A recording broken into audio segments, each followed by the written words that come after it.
Welcome to FlightGlobal Focus, your new essential podcast for trusted aviation insight. We publish new episodes twice weekly. Join us on Friday for a concise news briefing and on Monday for in-depth analysis covering airlines, defense, and aerospace. My name is Amber Elias, and joining me for this News Focus episode is FlightGlobal's America's Defense reporter, Ryan Finnerty. Ryan, welcome to this episode. Hey, Amber, good to be with you.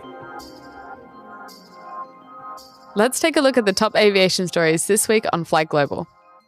The US Air Force targets a mid-2040s timeline for a successor to the C-17 and C-5M strategic airlifters. The head of air mobility for the US Air Force says that the service is eyeing a 15-year timeline to field the new airlifter. The still conceptual transport is envisioned as succeeding both the Boeing C-17 Globemaster III and Lockheed Martin C-5M Super Galaxy. Boeing's F-47 sixth-generation fighter is scheduled to fly in 2028, as production begins on the first aircraft. The airframer was selected to deliver the USA's first-ever sixth-generation fighter in March, beating out Lockheed Martin in the US Air Force's next-generation air dominance competition. The Air Force's top officer now confirms that assembly work is already underway on the initial F-47 example, with the first flight planned 3 years from now. Wet lease specialist Ascend Airways is experiencing significant durability issues with the CFM International LEAP 1B engines that power its Boeing 737 MAX 8s. Chief Executive Alastair Wilson tells FlightGlobal that while Ascend is generally pleased with the aircraft, the UK-based wet lease specialist has found MAX 8s to be very sensitive to the environment in which you operate them, with fine sand particularly detrimental. Ryan, you're joining this episode fresh from the annual Airspace Cyber Conference that took place in Washington this week, organized by the US Air and Space Forces Association. The event serves as an important gathering for senior US Air Force officers, civilian government officials, and top executives from the defense industry. One of the big trends at the show was a surge in new military engines being developed. What's going on there? Yeah, Amber, this was, I think, really the biggest trend I noticed at the AFA conference, as it's known. This year was a lot of manufacturers, both existing major companies and new startups, moving into this space of military propulsion. It's really all tied to this effort being led by the US Air Force to develop a new class of uncrewed fighter aircraft, which are being called collaborative combat aircraft, also known maybe as autonomous collaborative platforms. You'll see that term as well. But these are uncrewed combat aircraft that would support conventional fighter aircraft that have a pilot in the cockpit, and they do things like give them extra missiles, maybe provide some specialty effects like electronic warfare, communication support. And the Air Force is kind of leading this charge, not just within the US, but for really the entire Western world, at least. They've got 2 prototypes that are competing to be the finalists for this first contract. They call it Increment 1. One of those prototypes, which you and I have talked about before, started flight testing a few weeks ago. The other one is about to start flight testing next month, we learned at the conference.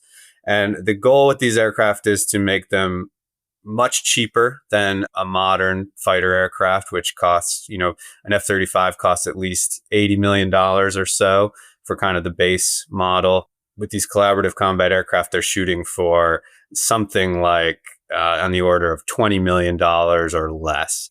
Boeing is marketing its MQ-28 as 1/10 the cost of a modern fighter.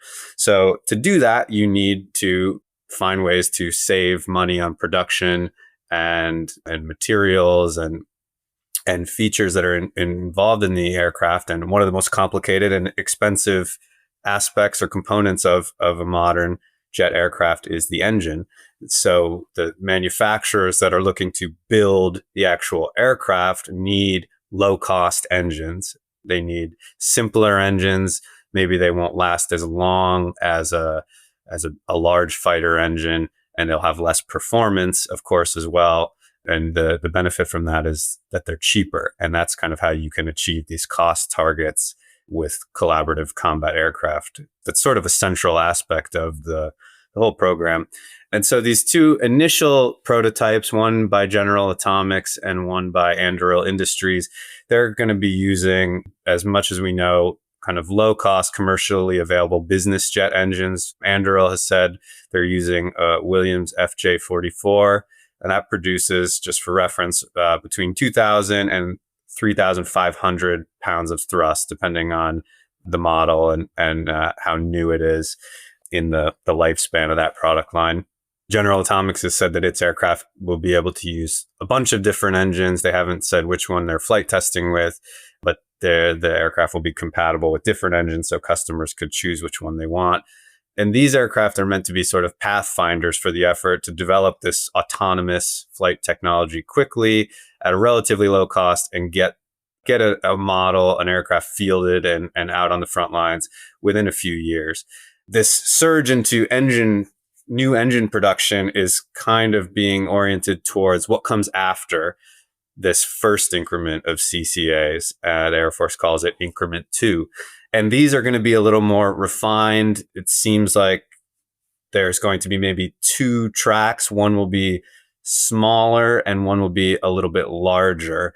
And that's what we're hearing from engine makers, is that they're positioning all these new engines that are going to be coming onto the market in the next few years, that are sort of in testing and development now, are going to be oriented around these 2 classes. One that we would call smaller and very affordable, and then a larger one that's still smaller than a fighter engine, maybe put it in the kind of medium fighter engine. So it'll maybe have more thrust than some of the business jet engines that are being worked on for the current round of CCAs, but less than a large fighter aircraft. The smaller engines are targeting a thrust output of between 800 and 1,600 pounds. So remember, that's quite a bit less than, what the Williams business jet engine's putting out. And then the larger category will be kind of on the other side of that. It'll be somewhere between 5,000 and 6,000 pounds of thrust. And as a way of comparison, the F-22 Raptor has 2 F-119 engines. Those each put out 35,000 pounds of thrust, so 70,000 total. And the F-35's single Pratt & Whitney F-135 engine puts out over 40,000 pounds of thrust with afterburner. So we're talking much, much less than these exquisite, highly capable, modern fighter engines. And that's just a category of propulsion that hasn't really attracted much interest in the military space before now.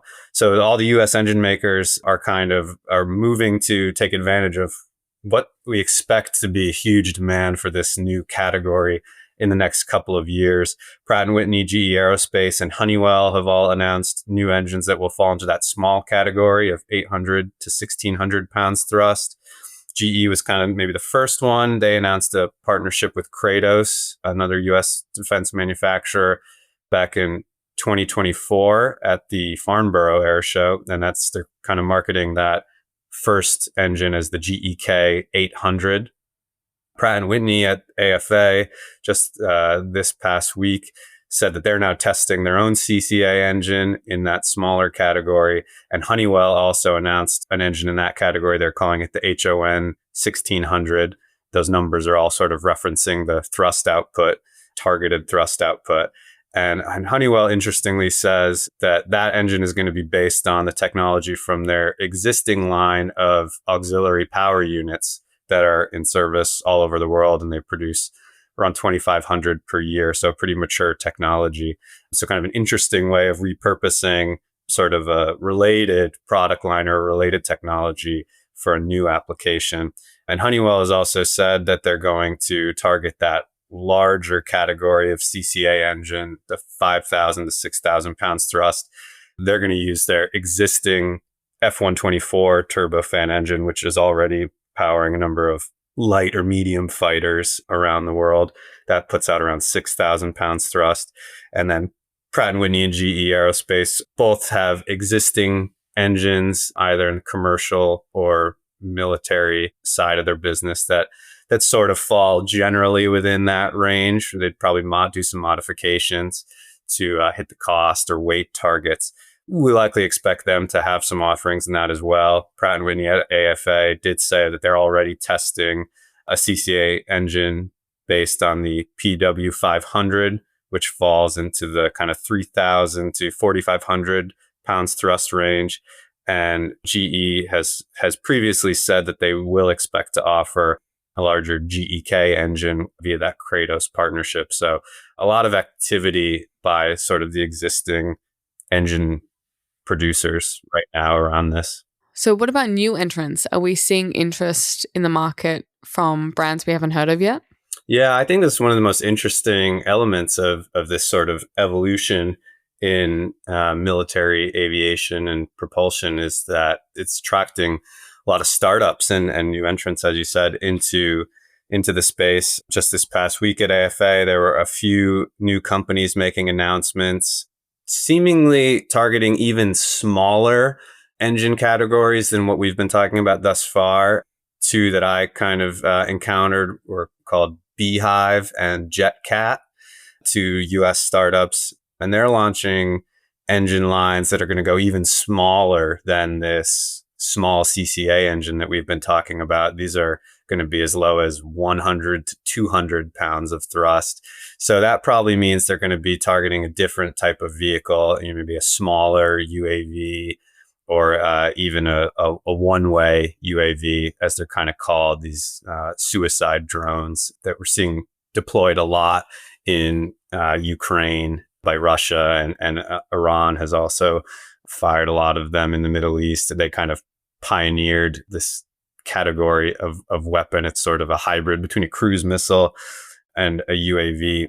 They're very lightweight. They're very cheap. They don't travel particularly fast, but they're efficient. They can go very long distances. So you don't need a ton of thrust output. It's sort of low and slow and far. So it seems like that's kind of where these startups are looking at. That's the interest or the opportunity that they're seeing. Also likely potentially positioning these to power cruise missiles, long-range cruise missiles. There's a ton of interest in North America and Europe and Asia in stockpiling these large arsenals of low-cost precision munitions that are easier to produce than traditional long-range weapons and can be assembled more cheaply and at higher volumes. And, a big part of achieving that aspiration is the propulsion system, doing that in a way that's affordable and can be produced in mass. So I think it's pretty interesting that we're seeing new companies moving into that space.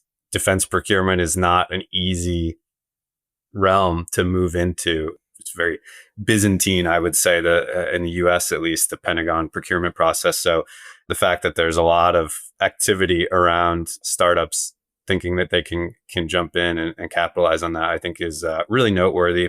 And we're seeing activity kind of at the other end of the spectrum for propulsion as well, not just traditional jet engines or lightweight munitions. There's a lot of increasing in capacity for solid rocket motor production in the US, which had fallen to, as low as one independent producer and one of the major defense primes as well. So kind of two really in recent years. Now there's just sort of an explosion, if you will, in activity around either expanding existing production capacity for solid rocket motors, which are, what propel missiles, guided missiles, or companies that were not previously producing those, creating their own production facilities. So just a huge amount of activity in that space as well. And then at the very high end of propulsion, we're seeing a number of companies developing these really complicated, powerful propulsion systems that would be used for hypersonic applications. So Mach 5 and above. There's a few startups in the US that are doing some really interesting stuff. These were all at AFA and present and talking about their technology. One that we've covered a lot is Ursa Major. They're based in Colorado.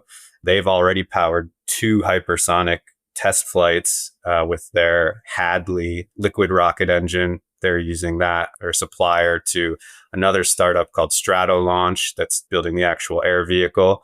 and working with the Pentagon. And they've done at least 2 hypersonic flights that we know of with this uncrewed vehicle. And Ursa Major is planning another follow-on engine to that, which would be, rather than using some of the traditional volatile liquid fuel, would be a little more stable. So you could have, in theory, an engine that could achieve hypersonic flight that would be sort of shelf stable for storage, the way that a guided missile is right now. So that's, I think, a really interesting company in space to watch.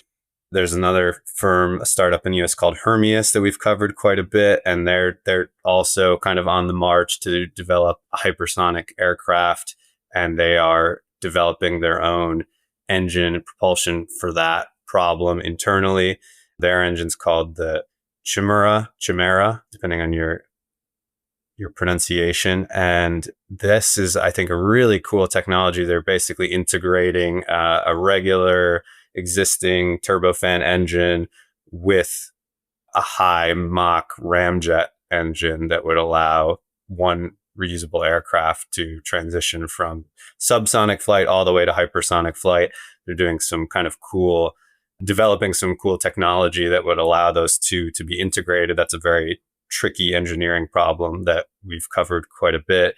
GE Aerospace is also working on solving that problem, kind of taking a different approach. And they at AFA announced that they have recently tested 2 new ramjet engines that could power hypersonic flight for both missiles and aircraft. So, I mean, that's just an example of one company that is at completely opposite ends of the spectrum. They're doing this very exquisite, expensive, powerful, pioneering research and development technology into hypersonic engines. And then they're also scaling down to build a cheap, or maybe low cost, we would say, low cost, simple, modestly capable engine, turbofan engine that could be used for uncrewed aircraft. And I think it's a level of development and activity in the propulsion space that really hasn't occurred in decades, probably since the Cold War. Yeah, absolutely. So, as you say, we've seen a lot of development in the space, particularly for CCAs. But on the opposite end of that, what about the Air Force's new Boeing F-47 fighter? Will that get one of these engines as well? Yeah, that's a good question. There was some F-47 news at AFA this week. The Air Force has said that they're now trying to accelerate the testing program for that 6th generation fighter that Boeing's developing, and we could now see it fly as soon as 2028. So that was, maybe a year sooner than had previously been alluded to. There is an effort underway to develop a new adaptive engine. They're called adaptive cycle engines that we expect would power the F-47 eventually. GE Aerospace and Pratt & Whitney are both under contract to develop these kind of prototype adaptive engines, and presumably one of those will power the F-47 eventually. On the timing, it seems like those are not going to be ready before the first F-47 flight, if we're to believe that that's going to happen in 2028. So it seems like there's going to have to be probably an existing engine solution for at least the test program of the F-47, or maybe the first few models, because these adaptive engines that GE and Pratt are developing are, this is really the next generation of engine technology, and it's going to be a fairly intensive and lengthy development process. They're under contract with the Air Force to do this, to build these 2 prototypes, which have been named the XA-102 and the XA-103. Companies do have some pretty mature technology to go into those engines, because they had previously developed sort of a similar type of engine under a different research program that was designed to provide a new engine for the F-35 stealth fighter. The Air Force didn't end up moving forward with that, but the engines did get built and were tested. So both GE and Pratt have said they're repurposing a lot of that technology. A lot of the heavy lifting on the research and development was sort of already paid for and done over the past few years. So they were able to move more rapidly, I think, these next generation, sixth generation fighter engines than if they were just starting from scratch. And in fact, I talked to the head of Pratt & Whitney's Gator Works unit, their advanced projects unit at AFA this past week, and he told me they've already begun assembling their XA103 prototype, and they're really leaning into advanced digital modeling and engineering techniques to move that process forward at a faster pace than maybe would have been possible in previous eras of engine development. So one of those will likely be installed on the Boeing F-47 eventually. There's also a sixth generation fighter program that's sort of in a little bit of limbo now, but with the US Navy, that they are committed to moving forward. So there's potentially two sixth generation aircraft options that will both need propulsion in the US, but we're likely still several years away, at least, from either of those being ready to test fire and fly, certainly from powering flight. So we don't know kind of when they'll get into the air and which of the two engines, one from Pratt and one from GE, would be selected by the Air Force. That's kind of the model, is that Boeing will build the aircraft and the Air Force will tell them this is the engine that you're going to build the aircraft around. So Boeing and the Air Force and then two engine makers probably know a lot more than we do. But the sort of the presumption is that the two engines are both being designed to work with the F-47 so that they'll be, similarly compatible in some way. And then the Air Force will make a decision as to which one it wants based off the test results and cost and everything, and then provide that to Boeing as the choice for propulsion for the F-47. So that's probably something we're not going to hear about for another couple of years as that process goes forward. But definitely that is kind of the cutting edge of fighter engine, military engine technology. And I think both Pratt & Whitney and GE are really investing heavily to try and be the winner of that opportunity. Yeah, absolutely. It does seem that we're seeing a lot of quick development in engines for both CCAs on one end and the more sort of traditional aircraft on the other end. But even though it feels quite fast-paced at this time, we're still not going to be seeing those engines sort of on aircraft in service really anytime soon, are we? Yeah, exactly. And I think out in the real world, the engine is sort of maybe almost an afterthought. We look at the aircraft body, or we just sort of take it for granted that the aircraft has propulsion and it goes up and comes down and operates safely and has X number of cycles that it can last for. But as someone pointed out to me at AFA, there's no flight without the engine, and it really is sort of that kind of is foundational to any aircraft, and any new aircraft certainly is the engine technology. So we're kind of at least on the military side, we're sort of in a start of a development cycle that we haven't seen in a very long time. And it's, I think, important to remember that, that is sort of the foundation for everything else that goes on is this engine technology. It's very complicated. And these types of engines that we're talking about now for next generation propulsion are very, very complicated and very expensive. And as an example of how difficult this technology can be, you only have to look at China and see how long it's taken Chinese aerospace industry to get their own domestic engine production going. It's still not anywhere near the capability of what is done in the Western world. So it's very difficult technology. And there's been a lot of comments within the US propulsion industry about the need to invest in this type of next generation technology to maintain that edge over competitors and adversaries in other parts of the world, because it does take a very long time to design and build and test these new engines. So it's definitely, as you said, going to be a very long process, despite efforts to maybe accelerate it and get this done faster than we've seen kind of in the more recent era. But yeah, we're at sort of a very long development cycle.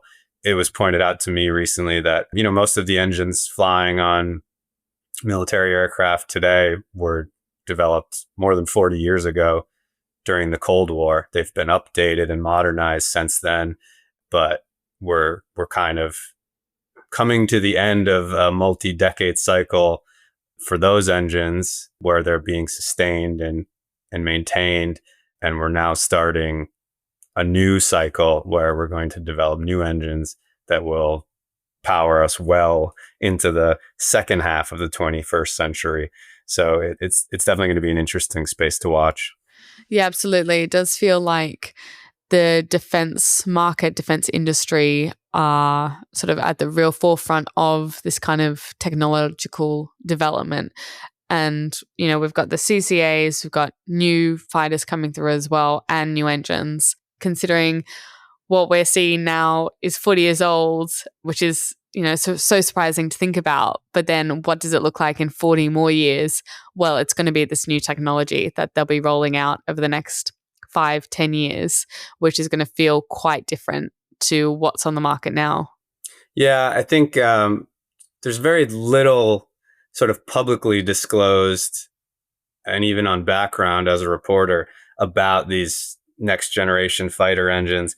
But sort of what we know in kind of broad strokes or in principle is that the Air Force is looking to combine sort of the best attributes of existing commercial and military engines, kind of the low bypass and high bypass branches of propulsion, where you have one that's very powerful and has amazing aerodynamic performance, but is not the most fuel efficient.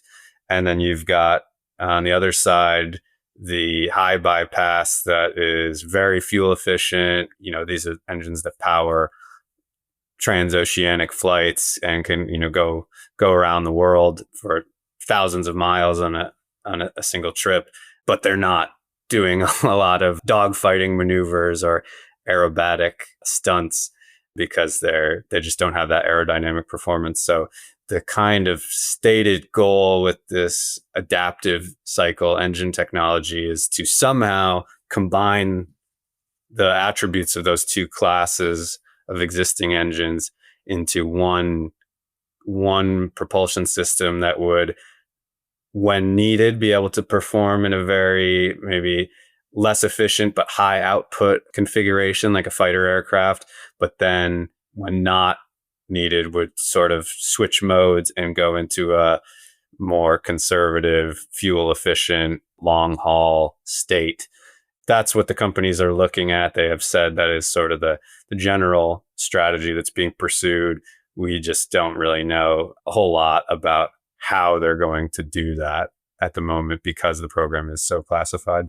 Absolutely. They're so opaque with the details, but we are seeing things come through the market, and we are seeing things on display, and we are seeing things doing test flights and whatnot. So that we know that stuff is happening. It's just never really fully disclosed how and why and what. Yeah, usually the way these types of things go is we'll hear about it after the fact. So the F-47 is a good example.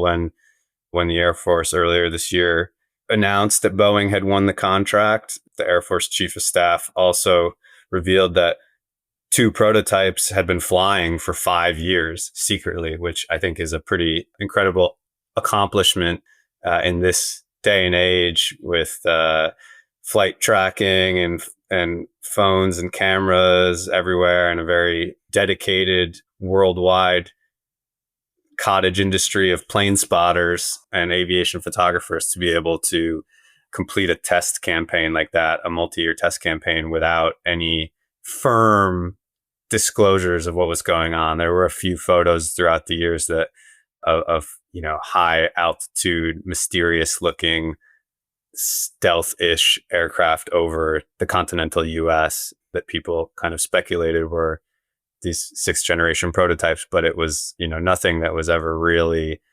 firmly leaked or discovered. So I think it will be the same with the engine technology. We'll hear about it after there's been some flights and a lot of the heavy lifting has been done when they're ready to go public. And then even after that happens, the actual performance of the engines will probably be kept pretty close hold for quite a while. Even once they get into service, those will be classified secrets and information that the Pentagon will probably keep pretty quiet. Well, I guess we'll just hang out for the official press releases when the official photographer has taken the official photos. Seeing if we can spot something.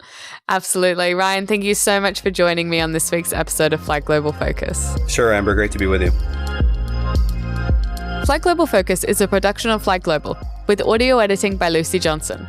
If you have any questions, comments, or suggestions, or for commercial opportunities, please email podcast@flightglobal.com.